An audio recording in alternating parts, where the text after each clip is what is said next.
And I'm going to ask you to fight. And I'm going to ask you to try to implore the other members of your legislature to stand up to this. Do not be bullied. Do not be frightened. Your political career is worth losing if you can save the right to vote in America. In fact, I may get you a...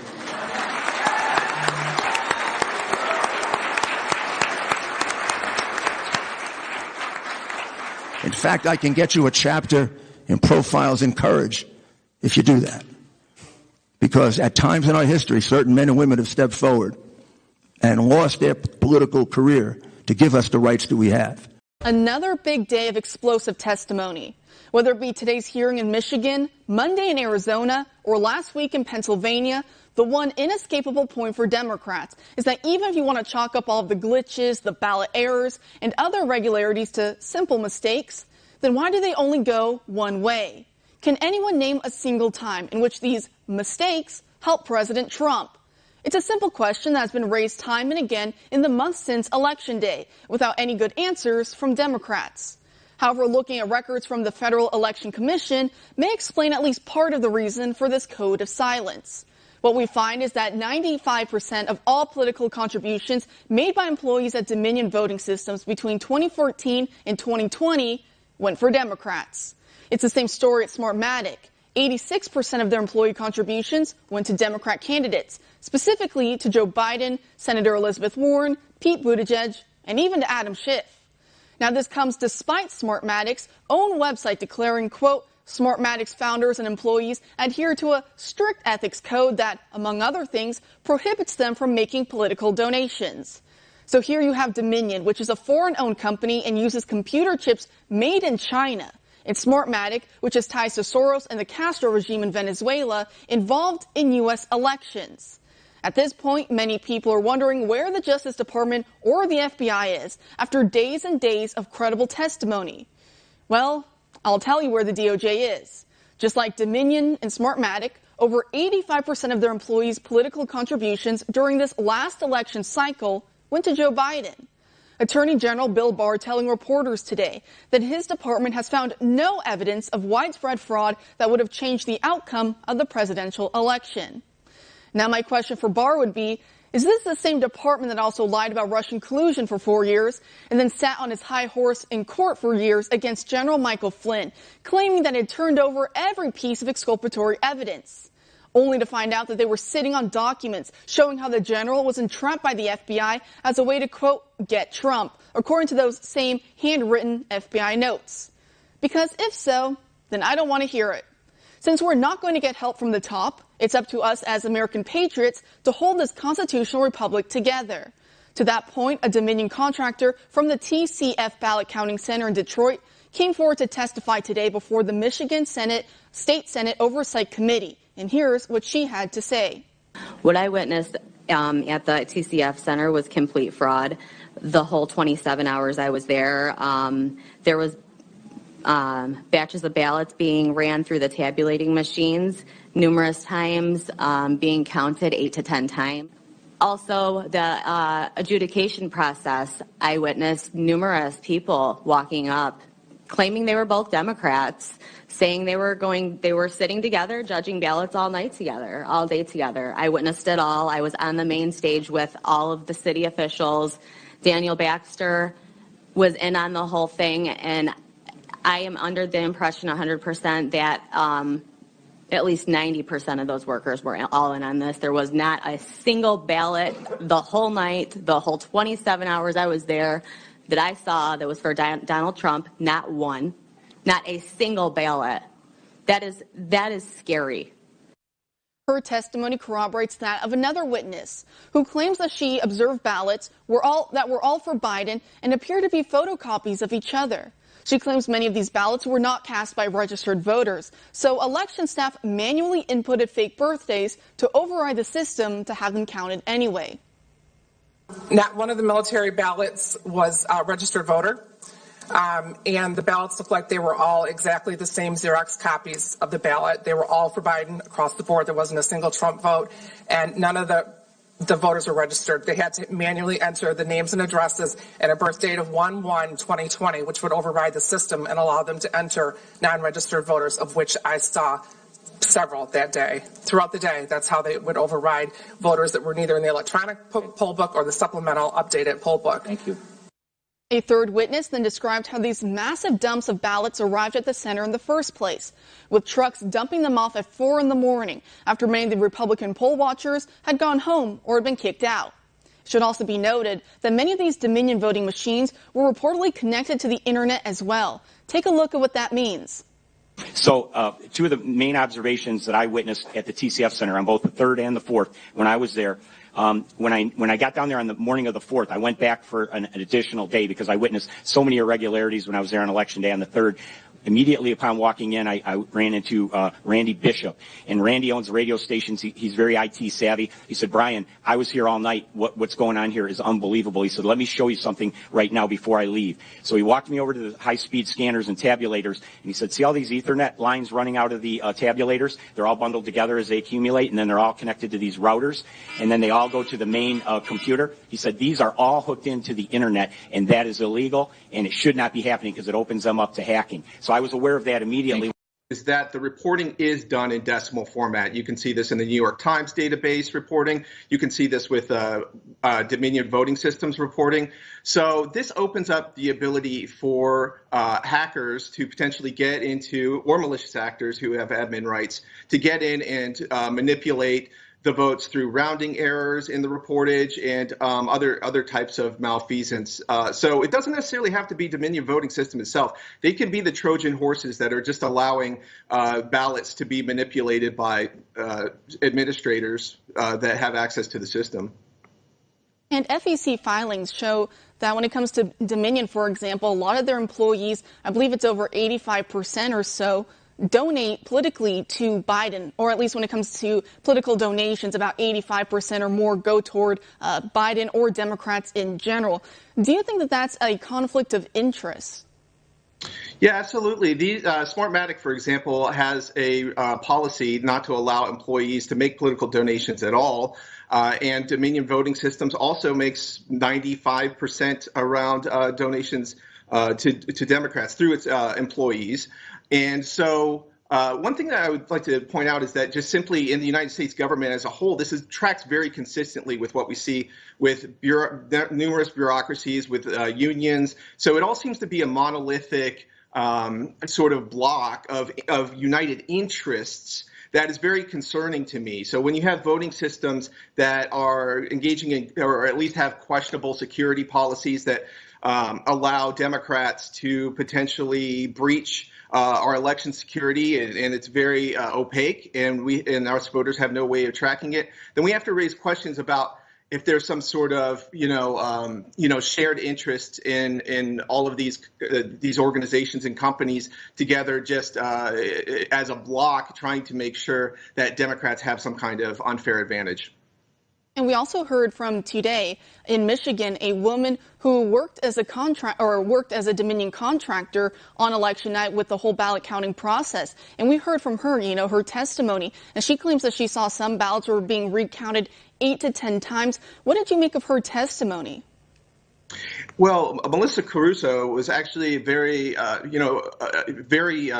outgoing and passionate about what she saw, and she's not out by herself saying that ballots were rerun through the tabulators over and over again. Now she says it was 8 to 10 times. That's really high. Obviously, it's very concerning. But just the fact that these vote dumps that have been coming in, Wayne County being one of them, in the early mornings of 140,000 with Trump voters getting almost nothing. This syncs with what they're saying about not seeing any Trump ballots. Like she said not one.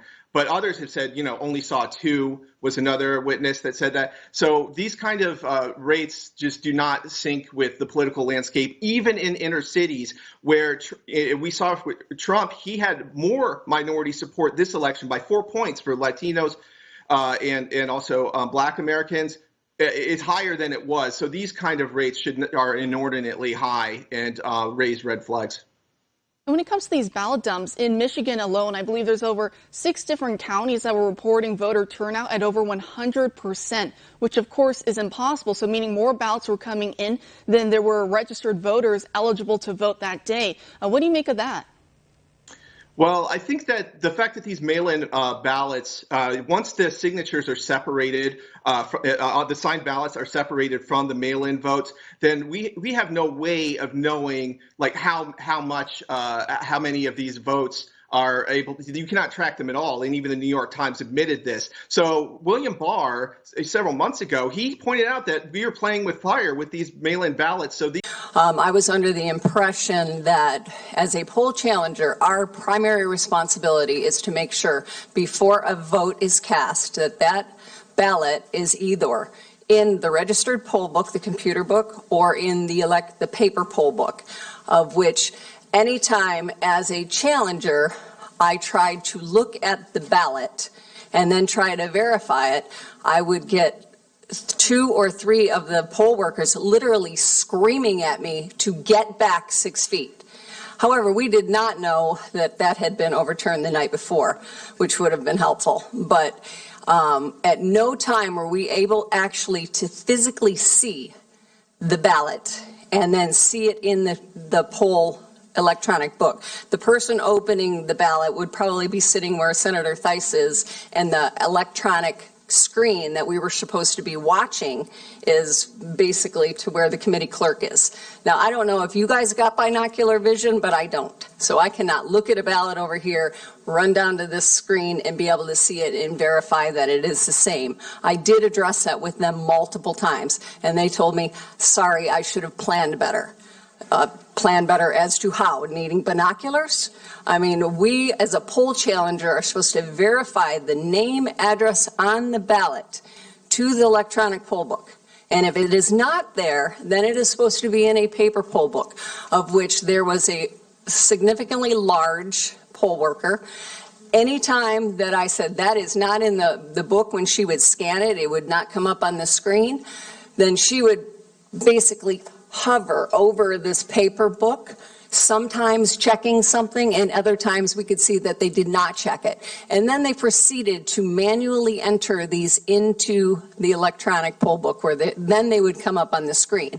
Many of these papers were not absentee ballot, the yellow envelope, the standard ballot. Some of them were on printed paper, some of them were in white envelopes. Some of them had multiple papers attached to them, so then they would manually enter them into the electronic book. What time of the morning was it when you saw this come in, or what time of the evening was it?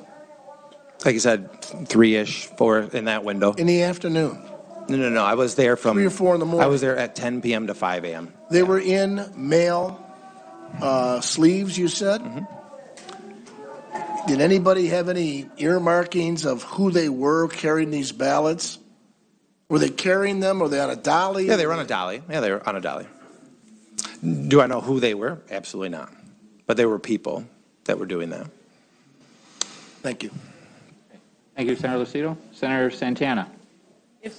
Was there any particular reason you didn't ask for a supervisor to question, the ballots coming in on a dolly? Or? Well, I didn't figure I needed to, because the lead counsel that was supposed to be there was taking tally, and I was there standing right next to him. So I figured he was kind of the person that was overseeing the whole night. But that's what we were told.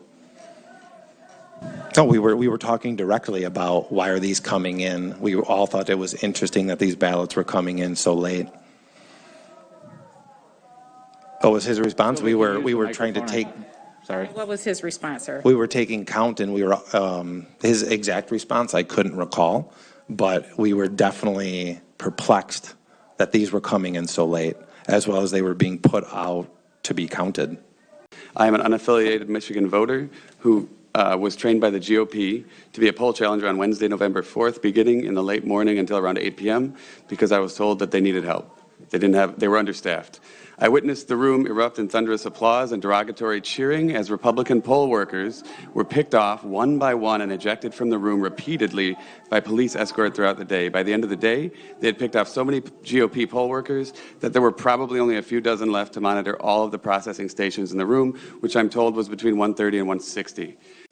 This evidence demonstrates, and it's through eyewitness testimony that's been corroborated by others through their eyewitness statements, that 130,000 to 280,000 completed ballots for the 2020 general election were shipped from Bethpage, New York to Lancaster, Pennsylvania, where those ballots and the trailer in which they were shipped disappeared. Next, we have this name that I'm doing very poorly with, Hema. Oh, Hema, welcome to the Senate Oversight Committee. After her will be Melissa Carone and James Danley. Hema, welcome to the Senate Oversight Committee. Can you tell me how to say your last name correctly? Kolanagi Reddy. So now everybody else can know. The moment I saw you holding on to that card, I'm like, that's me. That's got to be me. Well, you have 3 minutes, so thank you. Thank you. Thank you for giving me this opportunity to speak.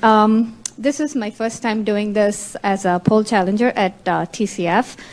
As an immigrant to this country, as you can tell, we had great respect for America, the elections here. We always thought it has a lot of integrity, whereas the countries we come from, a lot of things happen. But all of that changed the day I went there. Like I was at TCF on both the days, 3rd and the 4th. 3rd was pretty much the same monotonous stuff going on, nothing much to note, other than occasional ballot challenging. But the next day is where I noticed a lot of issues. There was a group of people who were like agitators who were trying to get GOP people in trouble. And from my skin color, everybody assumes that I'm a Democrat. And so they just kind of come to me. And one of the ladies was thinking that let's get these MFs out. And I'm like, MFs who? Like, because she thought I was a Democrat. Then when I pulled out my tag, she looked at me and she's like, you're on the wrong side. I'm like, how can you say I'm on the wrong side? I pick whoever I want, right? Because this is a free country. But then I noticed that they were going and getting all the white male Republicans out by, just kind of sheer intimidation, just saying, oh, your mask flipped, you're going to get people killed, like you heard from so many other people. And then what I did was I got trained by both the MIGOP and Election Integrity Fund. So I went to Tim Griffin of Election Integrity Fund and I said, can I have my nonpartisan credentials? And then when I got that badge on, everything changed. Like people just looked at me differently. I was looked at with a lot of hostility when I had the GOP tag. And now that I have a nonpartisan tag, I was respected at the counting boards. I was respected by the Democrats and the ACLU. And in fact, I was able to even help some of the GOP people from being escorted out by putting myself there and asking why they were even being escorted out and arguing with these people. But the whole environment was so hostile and condescending. And a lot of people have talked about the ballots that were not in the poll book or the system. And I was at a table which had a full stack of this file which said not in EPB/S, which is poll book or system. They were scanning and manually entering them, and the signatures on those sleeves were exactly alike, like a bar graph.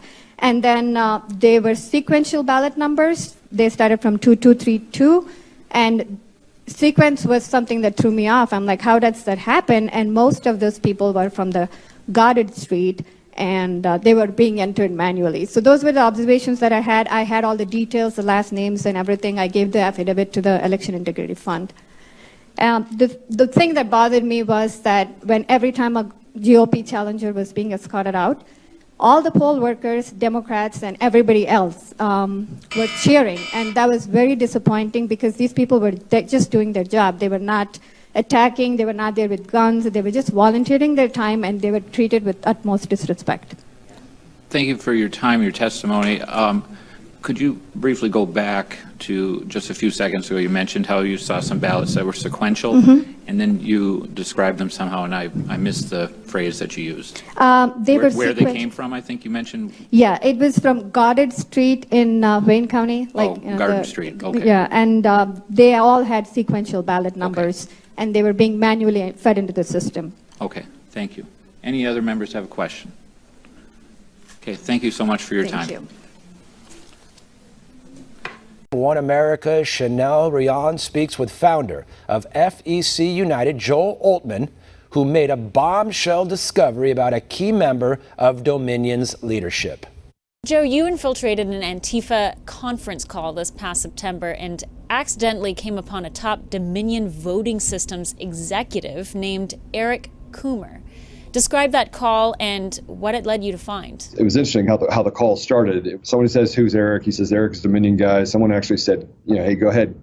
I told him to continue speaking. And someone interrupts and says, "What are we going to do if effing Trump wins?" And Eric responds, and I'm paraphrasing this, by the way, "Don't worry about the election. Trump is not going to win. I made effing sure of that." And then they started laughing, and somebody says, "Effing right." At that point, I thought to myself, this guy's crazy. These people are crazy because they think that they are, Jedi warriors and they can just will themselves to Trump not winning. Fast forward to just after the election, Oldman sees an article concerning Georgia's last-minute Dominion voting software updates. The article cites Eric speaking on behalf of Dominion. Oldman remembers his September call and begins to dig deeper. But I did do research on Eric, and so I just put a simple Google search to start, which was Eric Dominion, Denver, Colorado. And Eric Coomer came up immediately under Dominion voting systems. Anytime that there was a press release, Eric Coomer was the one giving that press release. Anytime that they were pitching the product to different municipalities, he was the one pitching the product. And I'm talking about Arizona, Wisconsin, Georgia, Pennsylvania, you name it, his name pops up everywhere. The real shocker came when Oldman found Coomer's Facebook posts. And when I got access to his Facebook, you get that sinking feeling like what this is crazy. Here's the director of strategy and security at Dominion. And when I got into his Facebook page, that's when things really started to kind of come together for me that Eric Coomer was this, that he was not just Antifa, he was responsible for putting his finger on the scales of our election. Posts including the Antifa manifesto, vitriolic posts against all Trump voters, song links like Dead Prez and F the Police and F the USA. Oldman says Coomer had the title and the power to exercise his vitriol through Dominion. If Coomer is investigated and found to have indeed tampered with a presidential election, such an action could be tried for treason. Unfortunately, the question is, will the FBI step up to investigate?